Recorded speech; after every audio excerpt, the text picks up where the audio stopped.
नमस्कार दोस्तों, आज हम सुनने जा रहे हैं एस.के. पोटे कार्ड द्वारा रचित पाठ हामिद खां। तो आइए सुनते हैं इस पाठ को। तक्षशिला पाकिस्तान में आगजनी। समाचार पत्र की यह खबर पढ़ते ही मुझे हामिद खां की याद आ गई।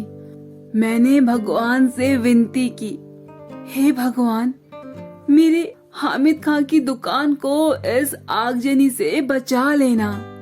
अभी 2 साल ही तो बीते हैं जब मैं तक्षशिला के पौराणिक खंडर देखने गया था।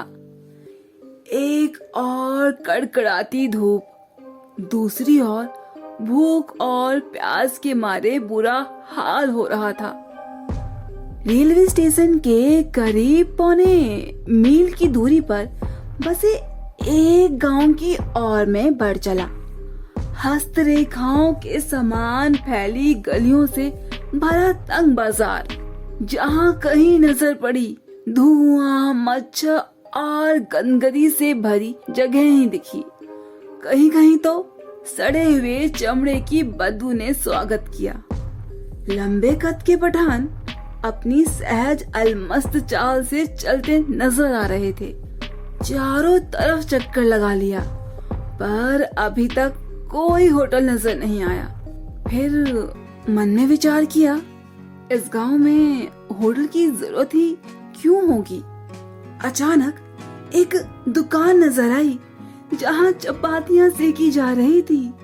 चपातियों की सौंधी महक से मेरे पांव अपने आप उस दुकान की ओर मुड़ गए। अपने अनुभव से तो मैंने जान ही लिया था कि परदेश में मुस्कुराहट ही रक्षक और सहायक होती है। सो मुस्कुराते हुए मैं दुकान के अंदर घुस आया। एक अधेड़ उम्र का पठान अंगीठी के पास सिर झुकाए चपातियां बना रहा था। मैंने ज्यों ही दुकान में प्रवेश किया, वह अपनी हथेली पर रखे आटे को बेलना छोड़कर मेरी ओर घूर घूर कर देखने लगा। मैं उसकी तरफ देखकर मुस्कुरा दिया, फिर भी उसके चेहरे के हाव भाव में कोई परिवर्तन नहीं हुआ। वह बेपरवाही के साथ तीखी नजर से मुझे निहारे जा रहा था। खाने को कुछ मिलेगा? मैंने धीमी आवाज में पूछा। चपाती और सालन है, वहाँ बैठ जाइए, आप वहाँ जाइए। उसने एक बेंच की तरफ इशारा करते हुए कहा। मैं बेंच पर बैठकर रुमाल से हवा करने लगा।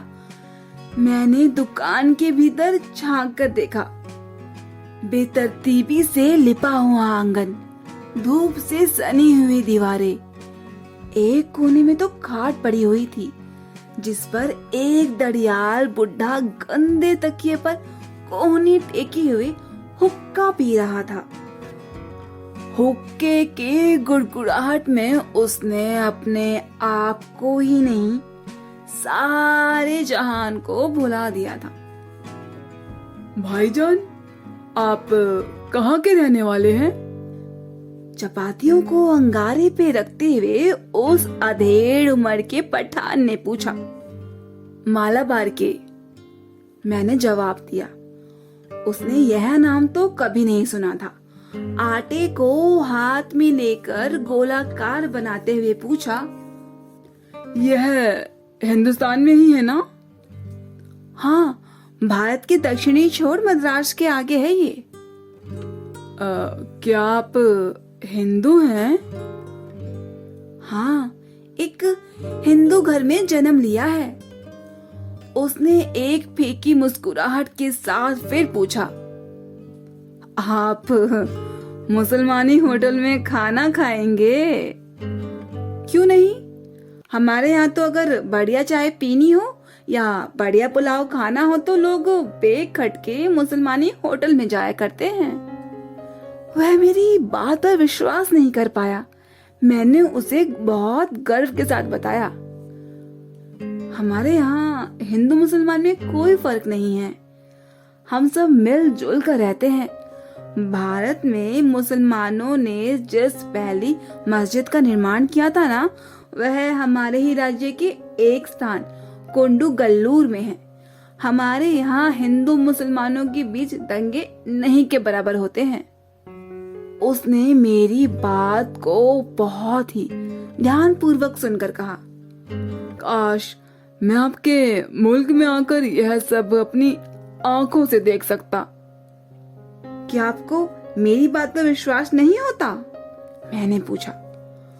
मुझे आपकी बात पर पूरा यकीन है, पर इस पर ईमान नहीं कर सकता कि आप हिंदू हैं, क्योंकि यहाँ कोई भी हिंदू आपकी कही हुई बातों को इतने फक्र के साथ किसी मुसलमान से नहीं कह सकता। उसकी नजर में हम आतातियों की औलादे हैं। मुझे आपकी बात पर पूरा यकीन हो गया है, पर मैं इस बात पर ईमान नहीं कर सकता कि आप हिंदू हैं, क्योंकि यहाँ कोई भी हिंदू आपकी कही हुई बातों को इतने फक्र के साथ किसी मुसलमान से नहीं कह सकता। उसकी नजर में हम आतातियों की औलादे हैं। हम इस हालात में अपनी आन के लिए लड़ना पड़ता है, यही हमारी नियति है। उसकी आवाज में सच्चाई कूट कूट कर भरी थी। आपका शुभ नाम क्या है? मैंने पूछा। हामिद खां। वो जो चरपाई पर बैठे हैं वो मेरे अब्बा जान हैं। अच्छा, आप 10 मिनट तक इंतजार कीजिए, सालन अभी पक रहा है। और मैं इंतजार करने लगा। अरे ओ अब्दुल! हामिद खान ने जोर से आवाज लगाई। एक छोकरा जो दौड़ता हुआ आंगन में चटाई बिछाकर लाल मिर्च सुखा रहा था। हामिद ने पश्तो भाषा में उसे कुछ आदेश दिया।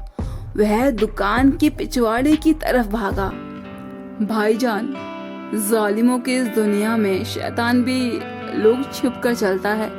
किसी पर धोल जमा कर या मजबूर करके हम प्यार मोल नहीं ले सकते। आप ईमान से मोहब्बत के नाते मेरे होटल में खाना खाने आए हैं। ऐसी ईमानदारी और मोहब्बत का असर मेरे दिल में क्यों ना पड़े।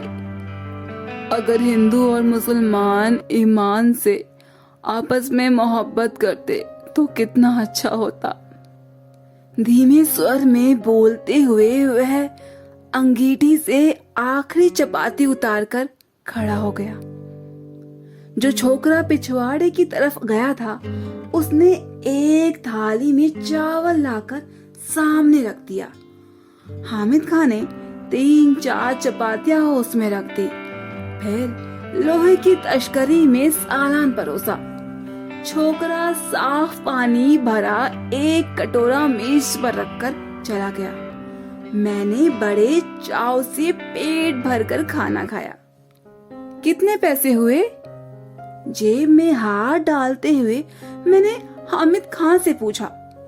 मुस्कुराते हुए हामिद खान ने मेरा हाथ पकड़ लिया और बोला, भाईजान माफ कीजिएगा, पैसा नहीं लूंगा, आप मेरे मेहमान हैं। मेहमान नवाजी की बात अलग है, पर एक दुकानदार के नाते आपको खाने के पैसे लेने पड़ेंगे। आपको मेरी मोहब्बत की कसम। 1 रुपए के नोट को मैंने हामिद खान की ओर बढ़ाया। वह सकुचा सा गया। उसने वह रुपया लेकर फिर मेरे हाथ में रख दिया। भाईजान, मैंने खाने के पैसे आपसे ले लिए हैं, मगर यह आप ही अपने हाथों में रखें। आप जब पहुंचे तो किसी मुसलमानी होटल में जाकर इस पैसे से पुलाव खाए और तक्षशिला के भाई हामिद खां को याद करे। इस तरह मैं वहां से लौट आया। वहां से लौटकर मैं तक्षशिला के खंडहरों की तरफ चला आया। उसके बाद मैंने फिर कभी हामिद खां को नहीं देखा।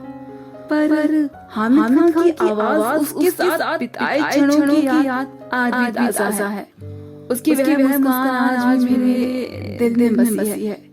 तक्षशिला के सांप्रदायिक दंगों की चिंगारियों की आग से हामिद और उसकी वह दुकान जिसने मुझ जैसे भूखे को दोपहर में छाया और खाना देकर मेरी क्षुधा यानी कि भूख को तृप्त किया था बची रहे।